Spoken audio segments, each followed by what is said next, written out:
Hello, જાગુસ kitchen જર્નીમાં આપ સૌનું સ્વાગત છે.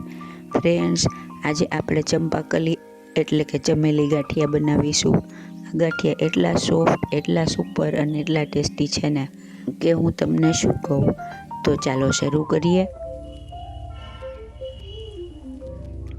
એકદમ સોફ્ટ, એકદમ ઇઝીલી તૂટી જાય એવા અને ઉંમરવાળા હોય તે પણ ખાઈ શકે એટલા સોફ્ટ આ ગાંઠિયા રેડી થાય છે. તો ચાલો શરૂ કરીએ. સૌથી પહેલાં આપણે અડધો કપ તેલ લેશું અને તેના જ માપનું અડધો કપ પાણી લેશું. આપણે પહેલાં વાટકી કે કપનું માપ સેટ કરી લેવાનું છે. તેને એક મિક્સર જારમાં લઈ અને ફેરવી લેશું. જો તેનું આવું મિક્સચર બની જશે, તેલ પાણી એકદમ મિક્સ થઈ અને વ્હાઈટ કલરનું મિશ્રણ બની જશે. હવે આપણે એક બાઉલમાં લોટ લેશું. તેલ પાણીના મિશ્રણમાં જેટલું લોટ સમાય એટલો લોટ લેવાનો છે, વધારાનું પાણી નાખવાનું નથી. આ વજનમાં આશરે 250 ગ્રામ લોટ છે. હવે આપણે તેમાં સ્વાદ મુજબ મીઠું નાખશું. અડધી ચમચી જેટલો અજમો હાથેથી આવી રીતે ક્રશ કરી અને નાખીશું અને અડધી ચમચી ગાંઠિયાનો સોડા નાખીશું. તમારી પાસે તે ન હોય તો બેકિંગ સોડા પણ નાખી શકાય, તેનાથી પણ રિઝલ્ટ સારું આવે છે. અને અડધી ચમચી હિંગ નાખીશું. બધું બરાબર સરસ રીતે મિક્સ કરી અને જે આપણે તેલ પાણીનું મિક્સચર બનાવેલું હતું તેનાથી આપણે ગાંઠિયાનો સોફ્ટ એવો લોટ બાંધીશું. થોડું થોડું પાણી મિક્સ કરતા જવાનું છે અને લોટ બાંધતો જવાનો છે. જો આપણો લોટ રેડી થઈ ગયો છે, હવે આપણે એને 5 મિનિટ સુધી સરસ રીતે કૂણવી લેશું. ફ્રેન્ડ્સ, આ ગાંઠિયા 250 ગ્રામ લોટમાંથી ઘણા બધા રેડી થાય છે. તમારી પાસે જારો ન હોય તો તમે સંજામાં જે ચકલીનો મોલ્ડ આવે તેનાથી પણ બનાવી શકો છો. અત્યારે આપણે આ ગાંઠિયા ચંપાકલી ગાંઠિયાનો જે જારો આવે તેના ઉપર રેડી કરીએ છીએ. હવે આપણે તેલ પહેલેથી જ ગરમ કરવા મૂકી દીધેલું છે. આપણે જારાને તેલથી ગ્રીસ કરી લેશું અને ત્યારબાદ તેને એના ઉપર મૂકી અને એકદમ કેરફુલી આ ગાંઠિયા પાડવાના છે, જેથી આપણે દાજી ન જઈએ. હાથને પહેલાં પાણીવાળો કરી લેવાનો છે અને લોટને પણ સહેજ પાણીવાળો કરતા જવાનું અને ગાંઠિયા પાડતું જવાનું છે. લોટને સોફ્ટ રાખવાનો છે, જેથી આપણા ગાંઠિયા ઇઝીલી પડે.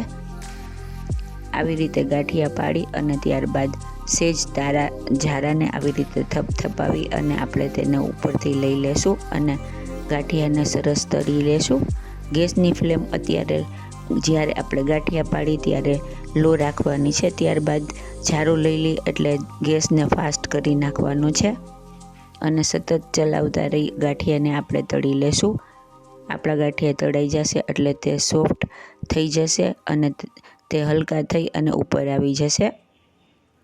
ફ્રેન્ડ્સ, જો તમે મારી ચેનલ પર નવા હો તો મારી ચેનલને સબસ્ક્રાઈબ જરૂરથી કરજો અને બાજુમાં રહેલ ઘંટડી દબાવી દેજો, જેથી મારી નવી રેસીપીનું નોટિફિકેશન સૌથી પહેલાં તમને મળે. જો આવી રીતે આપણે ફેરવતા જશું, આપણા ગાંઠિયા લગભગ રેડી થઈ ગયા છે. હવે આપણે તેને જારાની મદદથી બહાર લઈ લેશું. ફ્રેન્ડ્સ, 250 ગ્રામ લોટમાંથી ઘણા બધા ગાંઠિયા રેડી થશે. એકદમ સોફ્ટ અને એકદમ સરસ ટેસ્ટી એવા ઘરે જ ચંપાકલી ગાંઠિયા રેડી થઈ જશે. તો તમે એકવાર ચોક્કસથી બનાવજો. જુઓ કેટલા સરસ દેખાઈ રહ્યા છે અને ખાવામાં પણ એટલા જ સરસ છે. આવી રીતે આપણે બધા બેચીસને તળી લેશું.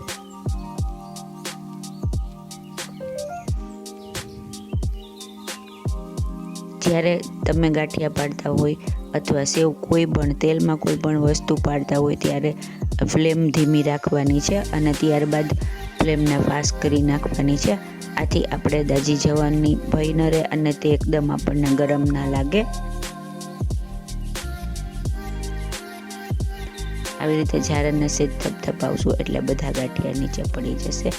જુઓ, આખી કથરોટ ભરીને ગાંઠિયા રેડી થઈ ગયા છે. તો થઈ જાવ ખાવા માટે તૈયાર. હવે આપણે તેને તોડીને જોઈ લેશું. જુઓ, એક જ હાથમાં ભૂકો થઈ જાય એવા આપણા સોફ્ટ અને ક્રિસ્પી ગાંઠિયા રેડી થઈ ગયા છે. હવે આપણે એને સર્વિંગ પ્લેટમાં લઈ લેશું અને ઉપરથી સંચળ અને તીખાનો પાવડર અને હિંગનો પાવડર ઉપરથી તેની ઉપર ભભરાવીશું. આ ગાંઠિયા ચા સાથે અથવા કોફી સાથે ખૂબ જ સરસ લાગે છે, તો તમે પણ એકવાર ચોક્કસથી બનાવજો. એકદમ ટેસ્ટી અને સુપર સોફ્ટ એવા આપણા ચંપાકલી ગાંઠિયા રેડી છે, તો તમે પણ ચોક્કસથી બનાવજો. ફ્રેન્ડ્સ, જો તમને મારી રેસીપી પસંદ આવી હોય તો મારી ચેનલને લાઈક, શેર અને સબસ્ક્રાઈબ જરૂરથી કરજો. અને હા, કોમેન્ટ્સ પણ લખજો. ધન્યવાદ.